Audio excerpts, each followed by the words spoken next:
Welcome to this complete historical overview of the Roman Empire, from its legendary founding to its eventual collapse.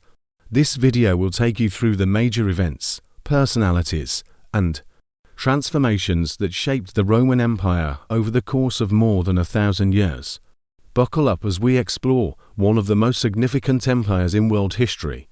Our story begins in 753 BCE with the legend of Romulus and Remus, twin brothers who were the sons of Rhea Silvia, a Vestal Virgin, and Mars, the Roman god of war. As infants, they were abandoned on the banks of the Tiber River by their uncle, the king, who feared they would overthrow him. The twins were miraculously saved by a she-wolf, who nurtured them in a cave known as the Lupercal.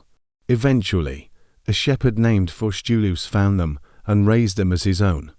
Upon reaching adulthood, Romulus and Remus decided to found a city, but a disagreement over its location led to tragic conflict. Romulus killed Remus and, in 753 BCE, founded Rome, naming it after himself.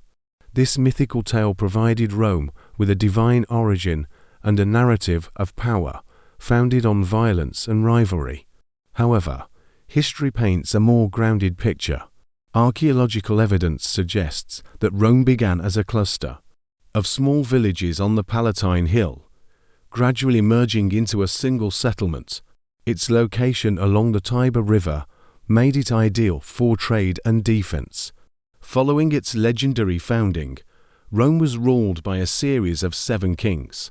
The period of the Roman kingdom lasted from 753 BCE to 509 BCE, during which Rome evolved from a small city-state into a powerful regional force.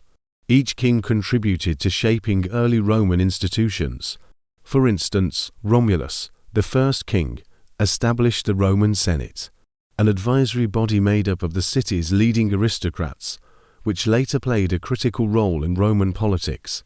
Numa Pompilius, the second king, focused on building Rome's religious institutions, creating the office of the Pontifex Maximus and formalizing religious rites. Other notable kings included Tullus Hostilius, who expanded Roman territory through warfare, and Servius Tullius, credited with organizing the Roman people into social classes and constructing the city's first walls. However, it was the 7th and final king, Lucius Tarquinius Superbus Tarquin the Proud, whose tyrannical rule and the infamous assault on Lucretia by his son sparked widespread outrage, leading to the fall of the monarchy. In 509 BCE, the Roman people, led by Lucius Junius Brutus, revolted, overthrowing Tarquin and ending the monarchy. After the expulsion of the last king, Rome transitioned from a monarchy to a republic in 509 BCE. The Roman Republic was revolutionary for its time, based on the principle of shared power and checks and balances. Instead of kings, the republic was governed by elected officials called magistrates, with the 2 consuls being the most important, holding office for 1 year and required to agree on major decisions.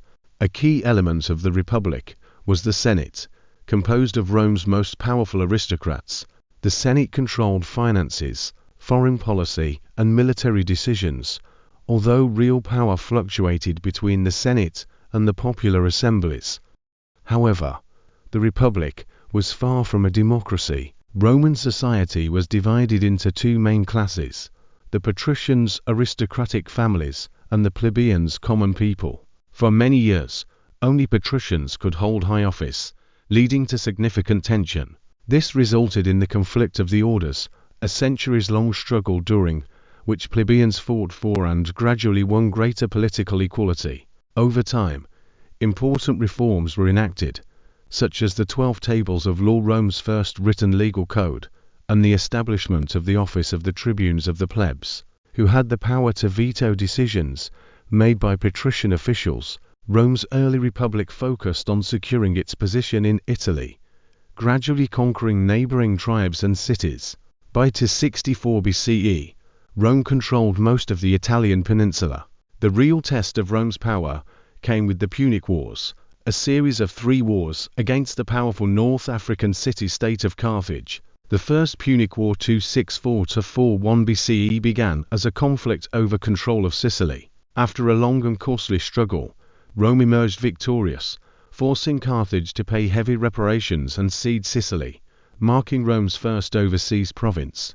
The Second Punic War, 218–01 BCE, is perhaps the most famous, largely due to the brilliant Carthaginian general Hannibal Barca, who famously crossed the Alps with his army, including war elephants, to invade Italy. Hannibal won several stunning victories on Roman soil, notably at the Battle of Cannae in 16 BCE, where his forces annihilated a Roman army. However, despite his early successes, Hannibal was eventually forced to withdraw from Italy when the Romans invaded North Africa. In 200 BCE, Roman general Scipio Africanus defeated Hannibal at the Battle of Zama, effectively ending Carthage's military power. The Third Punic War 149–146 BCE was more a formality. Rome laid siege to Carthage, ultimately destroying the city and selling its inhabitants into slavery. The phrase Carthago delenda est, or Carthage must be destroyed, attributed to Roman statesman Cato the Elder, symbolizes Rome's determination to eliminate its rival. As Rome's territory expanded, so did internal tensions. The Roman Republic faced increasing social unrest, corruption, and power struggles among the elite.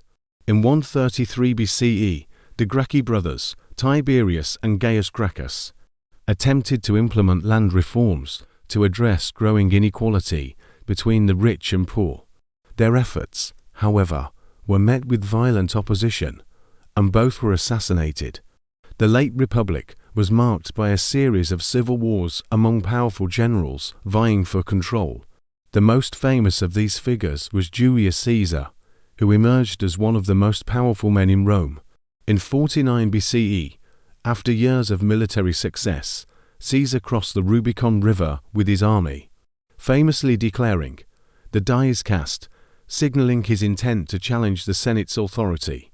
Caesar's victories made him the unrivaled ruler of Rome, and in 44 BCE, he was declared dictator for life. However, his accumulation of power alarmed many in the Senate, and on March 15, 44 BCE, a group of senators, led by Brutus and Cassius, assassinated Caesar in the Senate House, plunging Rome into another round of civil wars.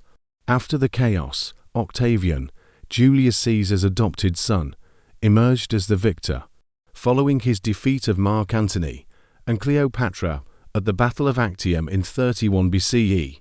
Octavian returned to Rome and consolidated power. In 27 BCE, the Senate granted him the title Augustus, marking the transition from the Roman Republic to the Roman Empire.